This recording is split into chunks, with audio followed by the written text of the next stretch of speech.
words as well, obviously.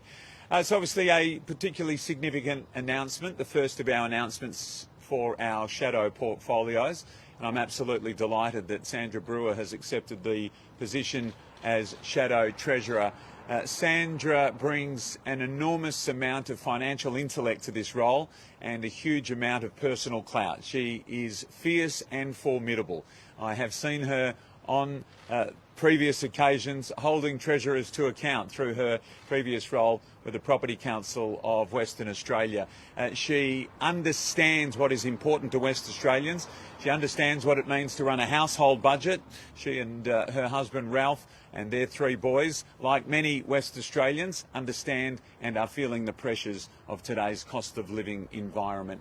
And of course, she is very, very determined to hold this Labor government to account. So we're absolutely thrilled to announce that our Shadow Treasurer in this Parliament of Western Australia will be Sandra Brewer, and that Libby Medham has been confirmed as the Shadow Health spokesperson, continuing in a role where she's been absolutely stellar in holding the state government to account. So very excited that our first 2 appointments have been announced. Sandra, would you like to say anything, or would you like me to take some questions first? How would you like to do it? Sandra, yeah, sure. Sandra, Minister Safioti said that, I guess, through the last 4 years, you supported all of the Labor's decisions. Has anything changed there? On occasion, I have, as an industry advocate, supported decisions by the Labor government, and I think what's important is that we will continue to do that. If they present good policies that we're pleased to hear, we're open to supporting them. But we're also going to hold them to account for overspending of WA taxpayer funds. So what policies has Labor gotten right? Pardon me, sorry, flyaways. Clearly, the WA state election confirmed that WA Labor does have the support of the WA public. So what I'll be spending my time doing as the Shadow Treasurer is really listening to Western Australians to understand how they're feeling, the pressures that they're facing, and really looking closely at the WA state budget. One figure that really popped out to me was the increase in public expenditure of 10.5% in this financial year. And anyone managing a budget knows if you're growing your expenses at 10.5%, you're going to have problems in future. So that's what I'll be doing to focus on. Promised during that campaign? I think the Liberal leader, Basil Zempilas, and myself, we're going into this recognising that we need to make the case to Western Australians to support us in the future. On some counts, Labor does have a mandate to implement what they took to the election, but they don't have a mandate to deliver bad value for money to WA taxpayers. So across any spending in any portfolio, we'll be scrutinising to make sure they're always delivering value for money. Do they have a mandate for the Burswood race circuit? The WA Liberal and National team has been quite clear that we think a racetrack on the Swan River is a bad use of taxpayer funds. So despite the election result, we'll continue to advocate that there are better uses for those WA state budget tax receipts. Arguably voters liked it though. The swing against them was lower in Vic Park than elsewhere. So don't they have a mandate? I wouldn't be so focused on the racetrack. It's the government's decision, and on all decisions they make, our primary focus will be value for money and making sure that they deliver good returns on the tax that's collected from West Australians. Another announcement potentially today with Labor. What the value for money on that whole project? Yeah. Quite clearly, the value for money on MetroNet has been terrible, and it's come at an enormous opportunity cost. So whilst the Treasurer is writing cheques to herself as the Transport Minister, value for money has been thrown out the window, and we will be holding the Treasurer to account on all of that further expenditure on MetroNet. MetroNet has been an enormous cost to our state. Homes have not been able to be built because of the enormous capacity and investment in the asset investment program and the MetroNet and road works, meaning that all of the workers in this state are engaged on MetroNet projects. Any other shadow portfolios you're taking I'm sure as the week goes on, the Liberal leader Basil Zempilas, along with Deputy Leader Libby Mettam, will have more announcements to make. I'm thrilled to be the first cab off the rank and to be appointed the Shadow Treasurer. It's a job that I relish. I'm very excited, very determined. I'm no stranger to hard work, and I can't wait to hold the WA government to account. Question for Baz. Sure. Premier said today that in conversation he congratulated you. He did. The Premier was good enough to send me a text message and say congratulations, and I responded pretty much straight away and thanked him for his well wishes and said that where possible, where practical, we will look to work together for the betterment of Western Australia. We're not here just to criticise, we're not here just to get in their way. We are here to be a constructive opposition that holds the government to account and where practical works with the government of the day to make them better, to make Western Australia better. So I welcome the tone in which our new relationship in a different role for me has got underway. And that's certainly going to be my approach. We know the Premier's a good fella. He's a good bloke. And I'm pleased that he's a good bloke because one of my first orders of business, in fact, will be to go and see him and write to him and ask for more funding for the opposition here in Western Australia. The amount with which the opposition party's office and staffing, the resources which help us do our job and hold the government to account, has not increased significantly in recent times. It hasn't kept pace with the growth of ministerial offices, for example. And I think if Roger Cook wants what is best for Western Australia, he will also want what is best for the opposition in that regard.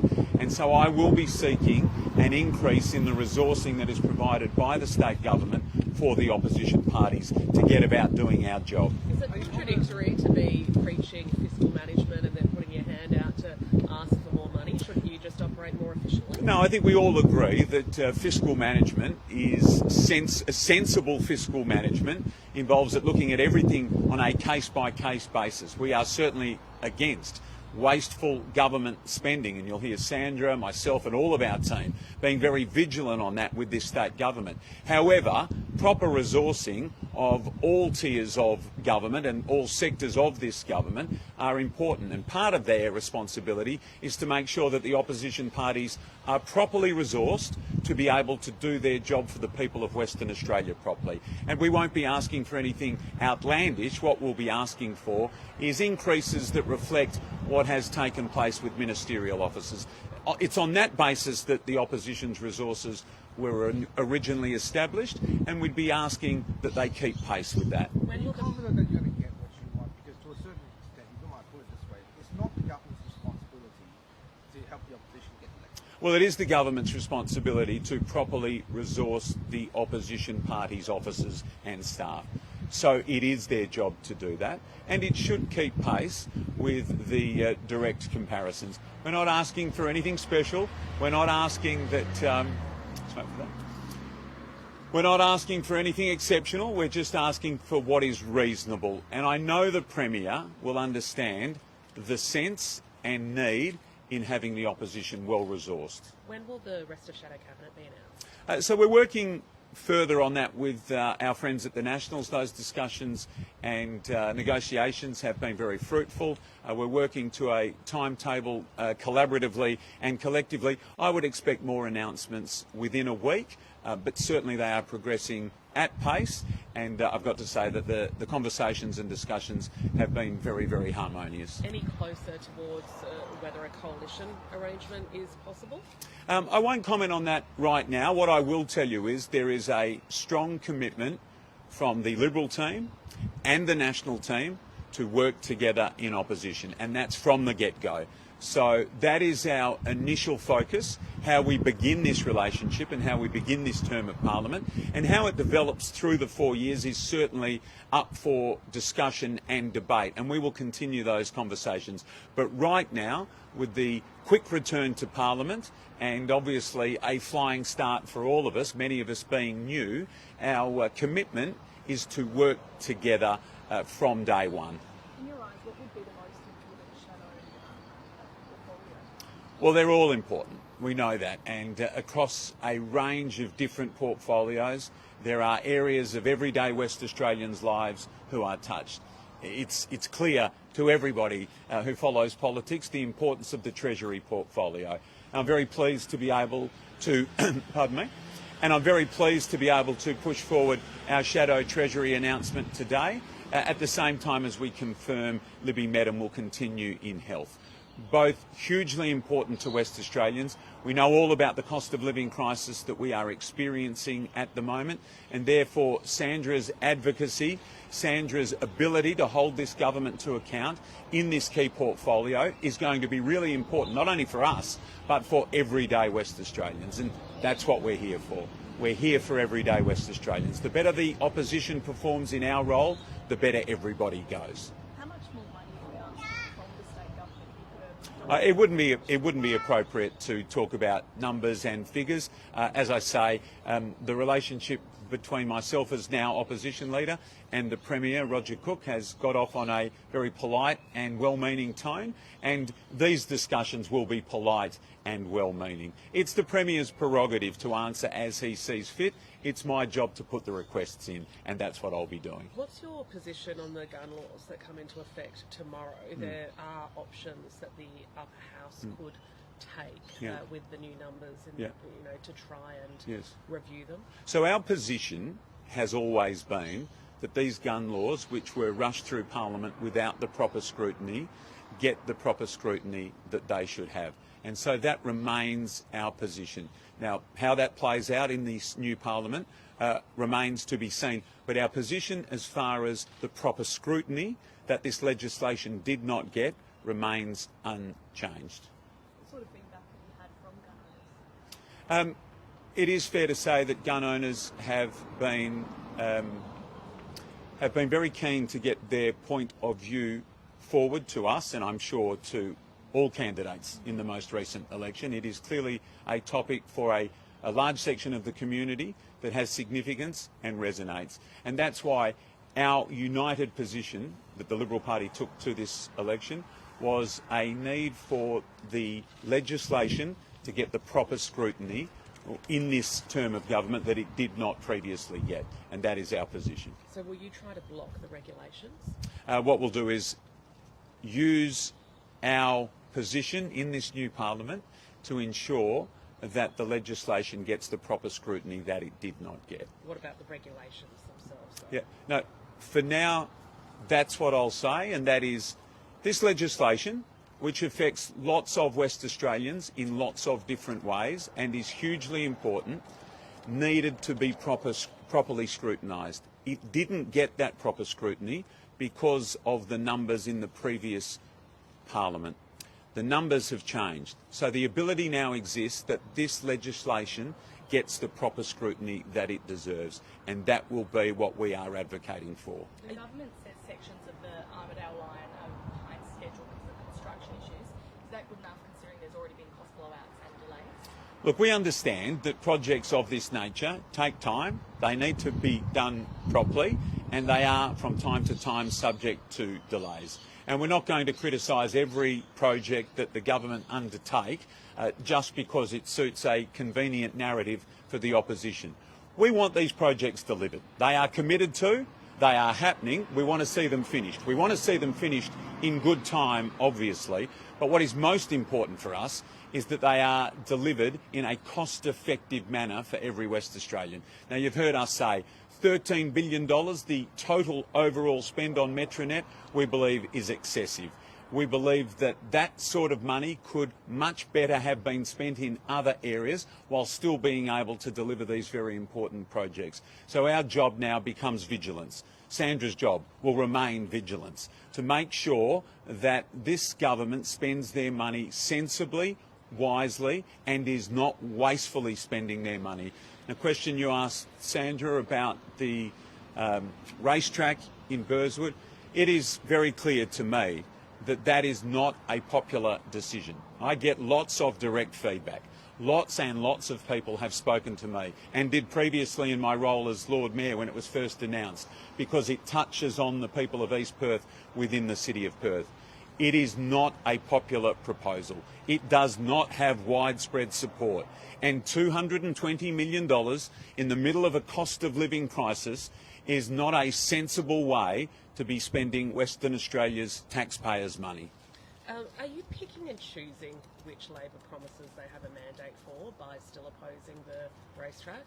I mean, they won the election. They won the debate, didn't they? Well, they won the election. That cannot be in dispute and is not in dispute. But I do not believe, and I don't think most West Australians with any good sense would say just because a party is elected or re-elected, everything that they have discussed prior to the election is therefore universally approved. But that one was a focal point, like it was highlighted during the election. It was a clear hallmark of their campaign. Don't they have a mandate? I've got to say then, I wonder how much time you spent in Victoria Park. There was a swing away. Smaller than most of the other seats. There was a swing away from Labor in Victoria Park. It has been Labor heartland, and there was a swing away from Labor.